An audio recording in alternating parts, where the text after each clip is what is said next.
করছেন বলছেন কুমার আচরত প্রাজ্ঞ ধর্মান ভগবত নিয়ম দুর্লভ মনুষ্যং জন্ম তদপ্য দ্রবমত্ত দাম। প্রহ্লাদ মহারাজ কি বললেন? যে কুমার আচরত প্রাজ্ঞ ধর্মান ভগবত নিয়ম দুর্লভ মনুষ্যং জন্ম তদপ্য দ্রবমত্ত দাম। এই মানব জন্মটা দুর্লভ, সুদুর্লভ। 84 লক্ষ জনি ভ্রমণ করিতে করিতে সৌভাগ্য করবে এই দুর্লভ মানব জন্ম পেলাম।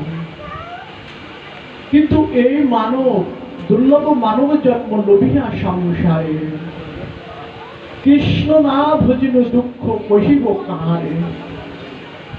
সংসার সংসার করে মিটে গেল কাল, লাভ না হইল শুধু ঘটিলই জঞ্জাল। শ্মশানে শরীর মম পড়িয়া রহিবে, কীট পতঙ্গ তাহা বিহার করিবে। শ্রীগাল কুকুর সব আনন্দিত হয়ে মহোৎসব করিবে আমার এই দেহ। তাহলে এই যে দেহের গতি, তাহলে এই দেহের গতিটাকে সার্থক করতে গেলে কি করতে হবে? গীতায় ভগবান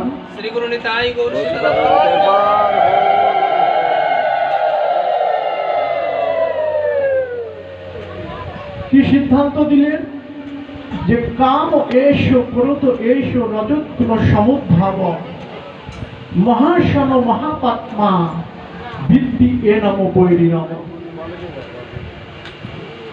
গীতায় ভগবান অর্জুনকে উদ্দেশ্য করে বলছেন, শোনো অর্জুন, কাম ক্রোধ লোভ এই তিনটা হলো নরকের দ্বার। তা এই তিনটা বিষয়টাকে নিমজ্জিত করতে গেলে কি করতে হবে? আমাদের পূর্ববর্তী যে আচার্য বৃন্দ আছেন তাদেরকে অনুসরণ করতে হবে।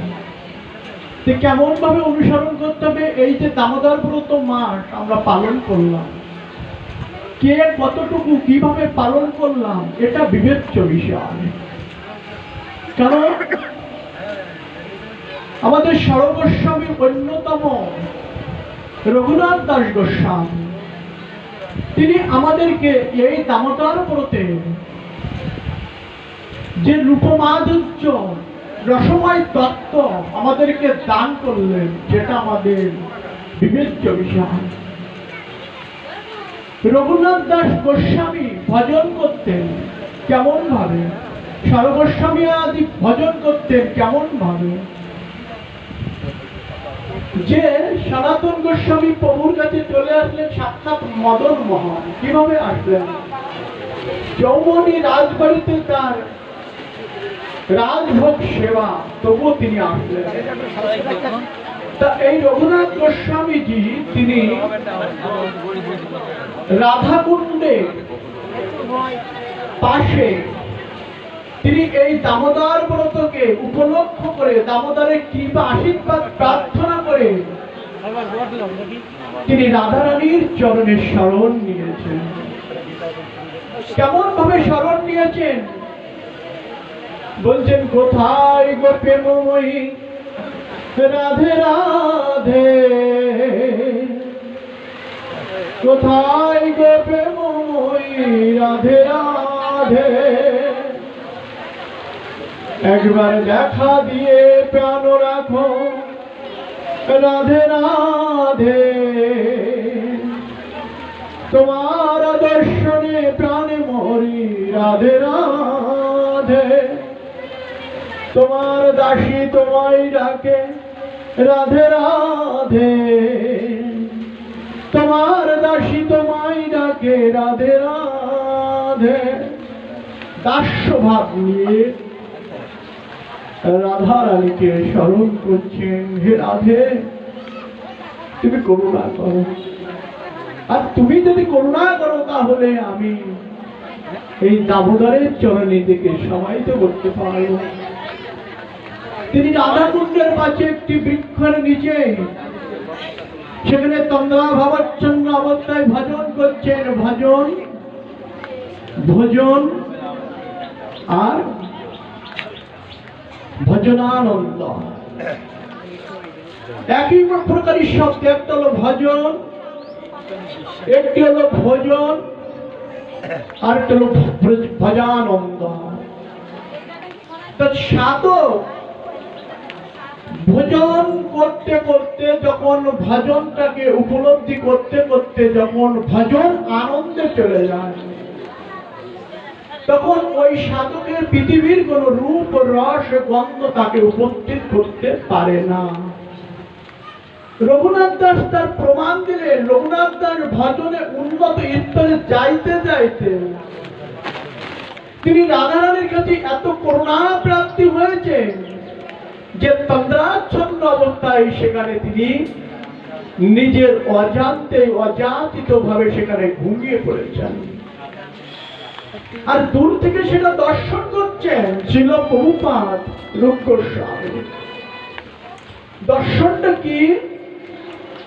ওই রাধাকুণ্ডের পাশে ওই জঙ্গলের মধ্যে একটি বাঘ থাকে। ওই বাঘটা কি করে জানেন?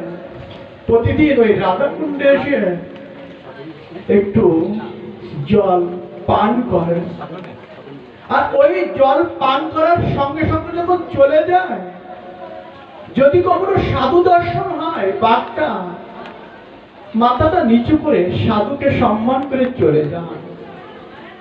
রূপ গোস্বামী দর্শন করছে যে বাঘটা আসলো, এই রাধাকুণ্ড থেকে একটু জল পান করলো, আর যখন ওই রাস্তা দিয়ে যাচ্ছেন দেখছেন ওখানে শয়ন করে আছেন এই রঘুনাথ গোস্বামী। তিনি অবচেতন মনে শয়ন করে আছেন। বাঘটা কি করলো জানেন? রঘুনাথ দিকে দেখে, তিনি তো ঘুমন্ত বলতে আছেন, তার নিকটে গেলেন, গিয়ে তার চরণটাকে মুখস্পর্শ করলেন। চরণটাকে মুখস্পর্শ করে বাঘটা একটু প্রদক্ষিণ করলেন। রঘুনাথ দাসকে প্রদক্ষিণ করে করে বাঘটা মুখের কাছে গিয়ে একটু জ্ঞান আচ্ছাদন করলেন। কারণ নয়ন সাত্যক্ষয় ভক্ত দর্শনে, দেহের সাত্যক্ষয় ভক্ত পরশনে, কুল পবিত্র হয় জননী সৌভাগ্যবতী।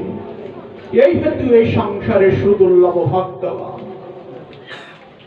এবারও করুণা কর আমার বৈষ্ণব গোসাই, আর পতিত পাবনা তোমার বিনে কেউ নাই। বাঘটা কি করলো জানেন? রঘুনাথ দাসকে দর্শন করে একটু নয়ন জল ভাসিয়ে দিয়ে ওখান থেকে প্রস্থান করলেন। আমরা মানব জাতি হয়েও, মানব জন্ম পেয়েও আমরা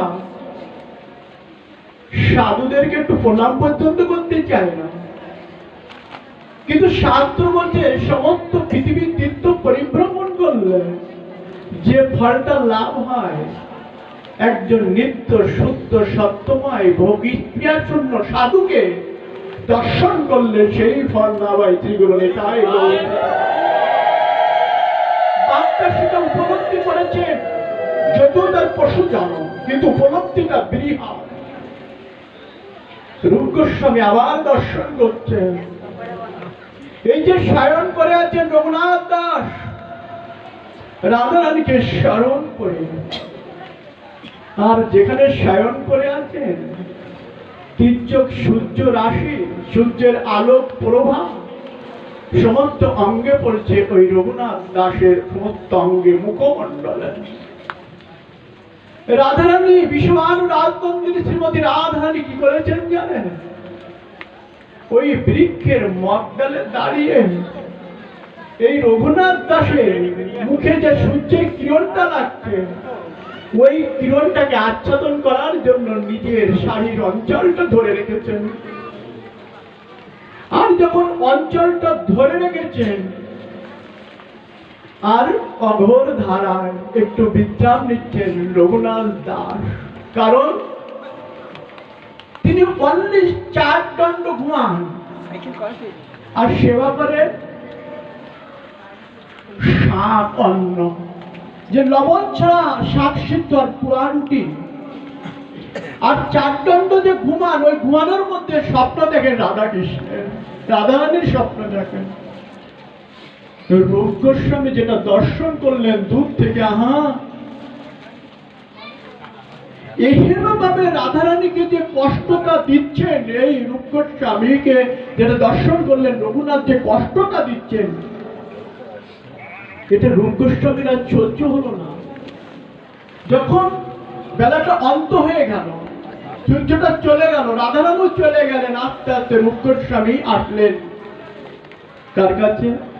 এই রঘুনাথ দাসের কাছে। রঘু, তুমি আমাদের আরাধ্য দেবীকে বড় কষ্ট দিচ্ছ। তুমি তো তোমার মনের অজান্তকালে ঘুমিয়েছিলে, আর সাক্ষাৎ প্রচন্ডর রাধারানী তোমাকে পাহারা দিচ্ছে, তোমার গায়ে যেন ওই রৌদ্রের তাপ না লাগে। কিন্তু কেন তুমি রাধারানীকে এত কেন কষ্ট দিচ্ছ জানো না? ওই রাধারানীর বিরহে আমরা বিরহিত। রাধারানীর যদি কষ্ট হয়, ওই কষ্ট আমরা সহ্য করতে পারি না। তো শোনো রঘু, তোমাকে আদেশ করলাম, তুমি আগামীকাল এই খোলা আকাশের দিকে রাধারানীকে ভজন করবে না। তুমি কোন রকম একটি পাতার কুটিয়া করে সেখানেই তুমি ভজন করবে, যেন রাধারানীর কষ্ট না হয়। শ্রী গুরু নিতাই গৌর শিবনাথ। এই জন্য তোমায় সর্বদা আমাদের এই যে দামোদর ব্রত মা, নিয়ম সেবার মা, আমাদের বৈষ্ণব চরণে অপরাধ আছে, ধামের অপরাধ আছে, নাম অপরাধ আছে, সেবার অপরাধ আছে, পদে পদে আমাদের অপরাধ। আমাদের নির্মল প্রভু পাঠের মাধ্যমে বলছিলেন মাধবেন্দ্র পরিবার প্রভুর কথা, যিনি অজগর প্রবৃত্তি।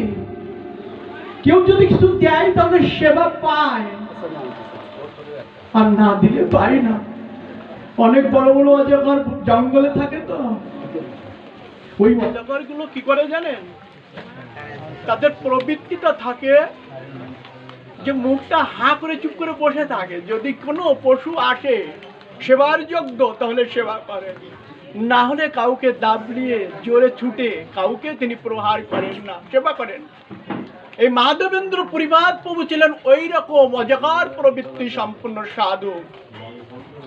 এই জন্য ভগবান বলছেন নারদকে উদ্দেশ্য করে, শোনো নারদ, নাহং তিষ্ঠামি বৈকুণ্ঠে যোগিনাং হৃদয়ঞ্চ মদ্ভক্ত যত্র গায়ন্তি তত্ত্ব তিষ্ঠামি নারদ। নারদ শোনো, আমি বৈকুণ্ঠে থাকি না, আমি যোগীর হৃদয়েও থাকি না। আমার ভক্ত যেখানে আমার গুণকীর্তন করে, আমি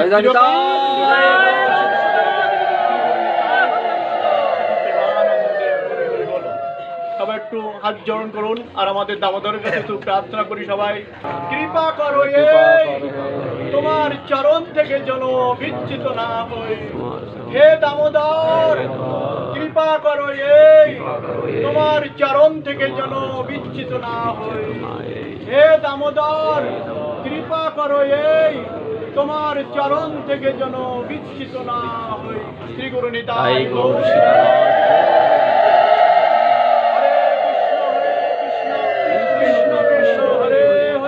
হরে রাম রাম রাম হরে হরে। শ্রী গুরু তাই নিতাই গৌর